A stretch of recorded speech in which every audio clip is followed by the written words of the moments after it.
সকাল রান্না করছি ফুলকপি আলুর ঝোল। এদিকে মশলা কষানোর জন্য বেরিয়ে দিয়েছি। শুভ সকাল বন্ধুরা, তোমরা সবাই কেমন আছো? আশা করি সবাই ভালো আছো। আয়ুষী লাইফস্টাইলে সবাইকে স্বাগত জানিয়ে আজকের ভিডিওটা শুরু করলাম। সকাল সকাল ফুলকপি আলুর তরকারি। প্রথমে ফুলকপি আর আলুটা সিদ্ধ করে এখন কিন্তু ভেজে নিয়ে তারপরে কড়াইয়ে ঢেলে দিব। ঢেলে দিয়ে কিন্তু আমি এত সুন্দর করে আজকে রান্না করেছি ফুলকপি আলুর তরকারিটা। মানে তেল তো যা হয়েছে, তেলটাও জাপটা হয়েছে, তার মধ্যে কিন্তু রান্নাটাও খেতে অনেক সুস্বাদু হয়েছে। তারপরে এদিকে পটল তিনটার মতো পটল ভেজে নিয়েছি। 3টা খাওয়া হয়েছে আর 3টে কিন্তু রেখে দেওয়া হয়েছে। তো যাই হোক, এদিকে কিন্তু আমি পটল ভাজা শেয়ার করে নিলাম। তারপরে এখানে রয়েছে একটু দই, আবার ভাত রয়েছে হাঁড়িতে, আধা হাঁড়ির মতো ভাত রয়েছে, ফুলকপি আলুর তরকারি, বেগুন ভাজা, তারপরে পটল ভাজা। তো অনেক আইটেমে করা হয়েছে। আর অতিরিক্ত তেল দেওয়া শুরু করেছি আমি, কেন জানি না আজকে অতিরিক্ত তেল হয়েছে সবজিতে কিন্তু মিডিয়ামের তেল দেওয়া হয়েছিল। তারপরে দেখি এদিকে ফুলকপি আলুটা যেহেতু তেল দিয়ে ভাজা হয়েছে, ওই তেলটাও কিন্তু ভেসে উঠেছে, তার মধ্যে ফোড়নে তেল দেওয়া হয়েছে তার জন্য কিন্তু। তো যাই হোক, এদিকে আমি উঠানটা চকচক করে কিন্তু ঝাড় দিয়ে নিলাম, কারণ উঠানটার অবস্থা এতই যে খারাপ হয়েছে কি আর বলি তোমাদেরকে। এদিকে তো উঠানটা পরিষ্কার করে ঝাড় দিয়ে অনেকটা সুন্দরই লাগছে। একটু আগে কিন্তু আমি উঠানটা ঝাড় দিয়ে এমনি আর কি ঝাড় দিয়ে কোনায় জমিয়ে রেখেছিলাম নোংরাগুলো, ওইগুলো নোংরার সাথে কিন্তু ফেলে দিব। তো যাই হোক, একটু আগে কিন্তু আমি ঠাকুরকেও দিয়ে দিলাম। ঠাকুরকে দিয়ে আমার তোড়জোড় লেগে পড়েছে কাজের, অনেক কাজ রয়েছে বাড়িতে। দাদা যেহেতু খাওয়া দাওয়া করলো, দাদার ঘরের হাইটটা নাকি আরও ছোট্ট খাটো হয়ে গেছে, মানে হাইটটা কম হয়েছে, তার জন্য কিন্তু আবার হাইট করার জন্য এদিকে ইট দিচ্ছে, মানে 3টা করে ইট দিচ্ছে, আরও 1.5 ফুটের মতো আর কি উঁচু করছে। তো যাই হোক, এদিকে আমি আমার টোংরাগুলো সব কিছুই ফেলে রেখে দেই। উঠানটাতে মাটি দেওয়ার পরে কিন্তু উঠানটা দেখতেও অনেক সুন্দর লাগে। তার মধ্যে কিন্তু ঝাড় দেওয়ার সময় এক গাদা উঠোনে মাটি হবে, এই মাটি কিন্তু ফেলে দিতে হয়, তাই না? মাটি ফেলে দেই না, উপরে ঠোংরাগুলো নিয়ে তারপরে মাটিটা একটু পাড়া দিয়ে আর কি চ্যাপ্টা করে রাখি। তো যাই হোক, এদিকে আমার গোয়াল ঘরটাও তো নোংরা হয়ে আছে। গোয়াল ঘরটাও একটু ঝাড় দিয়ে নিই। ঝাড় দিয়ে যতগুলো মাটি আর কি উপরে উঠেছিল ওগুলো মাটি বসাই দিলাম পা দিয়ে। তো যাই হোক, মাটিগুলো বসায় দেওয়ার শর্তে কিন্তু এদিকে ঝাড় দিয়ে পরিষ্কার করে রেখে দিলাম, খেরের জায়গায় খেরে রেখে দিলাম। তো যাই হোক, জল যেহেতু ছিল, জল টলগুলো আমি হাঁড়িতে আর কি ঢেলে রাখলাম। তো যাই হোক, এদিকে কিন্তু যেহেতু বস্তাতে হাগু করেছে, পটি করেছে গরুগুলা, গোবর রয়েছে, ওগুলোও কিন্তু আমি মোটরের পাইপ দিয়ে ধুয়ে পরিষ্কার করে নিচ্ছি। তো যাই হোক, এদিকে পরিষ্কার করে নিয়ে কিন্তু শুকোতে দেবো বাইরে। তো এগুলো আর কি না দিলে হয় না, নতুন মাটি যেহেতু ঘরে দেওয়া হয়েছে তার কারণে কিন্তু এগুলো বস্তা দেওয়া হয়। না হলে কিন্তু যখন গাই দুধ পানাবে তখন কিন্তু একদম মাটি পায়ে উঠে যায়, আর হিসু করলেও কিন্তু ওরকম অবস্থা হয়ে যায়। তো যাই হোক, এদিকে তার জন্য কিন্তু বস্তাগুলো সুন্দর করে আমি ধুয়ে দিচ্ছি। বস্তাগুলো সুন্দর করে ধুয়ে দেওয়া হয়ে গেলে কিন্তু টাড়ে শুকোতে দেবো। তো যাই হোক, সকালবেলা কিন্তু স্নান টান করে আমি আমার জামা, মেয়ের পাপার জামা ধোয়া হয়ে গেছে। তারপরে দাদার একটা রয়েছে গেঞ্জি, এটা কিন্তু আমি দুপুরবেলা ধুয়ে দিব আর কি। তো এখন ভাড়া থালগুলো মেজে নেই।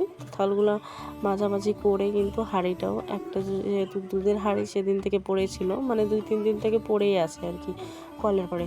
তো ভাবলাম যে আজকে মেজে ঠেজে পরিষ্কার করে রেখে দিই। তো যেমন কথা আর কি তেমন কাজ। তো মেজে ধুয়ে রাখা হয়ে গেল। এদিকে কিন্তু আমি 1 ঢালে 2 কাজ করছি। তো হাঁড়িটা মাঝামাঝি যেহেতু আমার কমপ্লিট হয়ে গেছে, আমার আরেকটা হাঁড়ি কিন্তু রয়ে গেছে। যেহেতু আমি রাত্রেবেলায় একটু ভাত রান্না করার জন্য কিন্তু এত বড় হাঁড়ি আর তুলিয়ে উঠে দিতে ইচ্ছা করে না গ্যাসে। তো ছোট্ট একটা হাঁড়িতে ভাত রান্না করি, কিন্তু আমার 4 জনকার হয়ে যায়, 4 থেকে 5 জনকার হয়ে যায়। মেয়েটাকে আবার ক্যান্সারি একটু হলুদ খায়, তাই না? তো 5 জনকার ভাত অলরেডি হয়ে যায়। তো একটু বড় হলে আর কি হবে না, কারণ যখন ও বড় হবে তখন কিন্তু ওর খিদেও বড় হবে, তাই না? তো যাই হোক, এদিকে হাঁড়িটা চকচক করে কিন্তু মেজে নিচ্ছি। আর কি হয়েছে, গ্যাসে রান্না করলেও কিন্তু আমার হাঁড়িটা কালো হয়ে যায়, একটু কালো হয়ে যায়। তার মধ্যে কড়াইয়ে যদি সবজি টবজি রান্না করি, কড়াইটাও কালো হয়ে যায়, এরকম অবস্থা আর কি। তা তোমাদের সঙ্গে কালকের ভিডিওতে আমি অবশ্যই শেয়ার করব। এই জিনিসটা জানি না কেন হয়, এভাবে গ্যাসে রান্না করলেও যদি কালো হয় তাহলে মানুষ কিসে রান্না করবে। তো এদিকে উনুনে রান্না করলেও কিন্তু হাঁড়ি টাড়ি কালো হয়ে যায়, হাঁড়ি কি কড়াই কি সমস্ত কিছু কিন্তু কালো হয়ে যায়। এদিকে কিন্তু আমি ভাত ভাত ভাত নিয়ে খেতে বসে পড়েছি। ভাতে রয়েছে ফুলকপি আলুর তরকারি, বেগুন ভাজা, পটল ভাজা, এরকমই আর কি রান্না করেছি। আর রান্না আমি কিন্তু 2 দিন ধরে দা রান্না করছি, কি আর বলি তোমাদেরকে। কোনো দিন তো এরকম হয়ে যায়, এক তরকারি ভাত রান্না করে রেখে দিই, আর রান্না করতে ইচ্ছে করে না।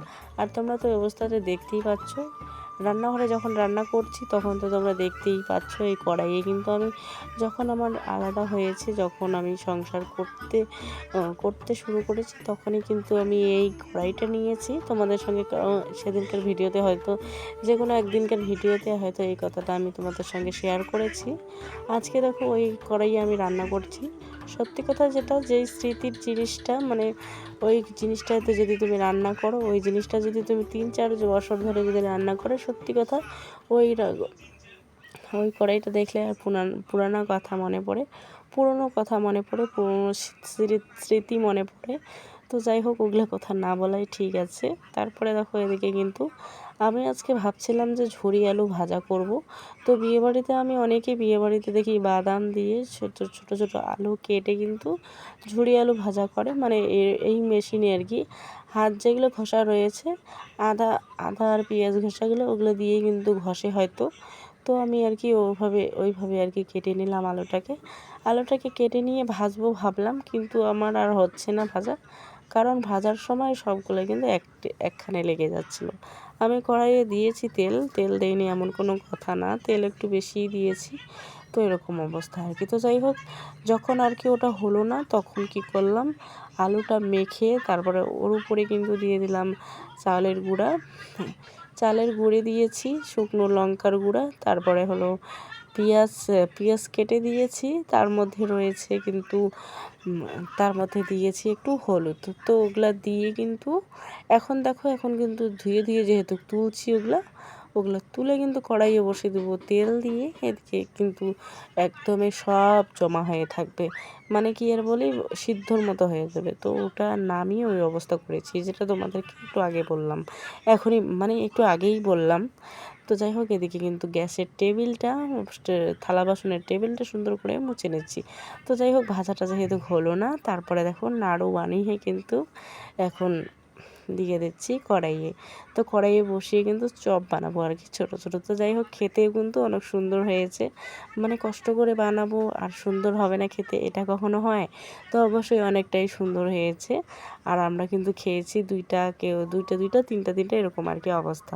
2-3টা করে খাওয়া আমাদের হয়ে গেছে আর কি, 4-5 জনকার।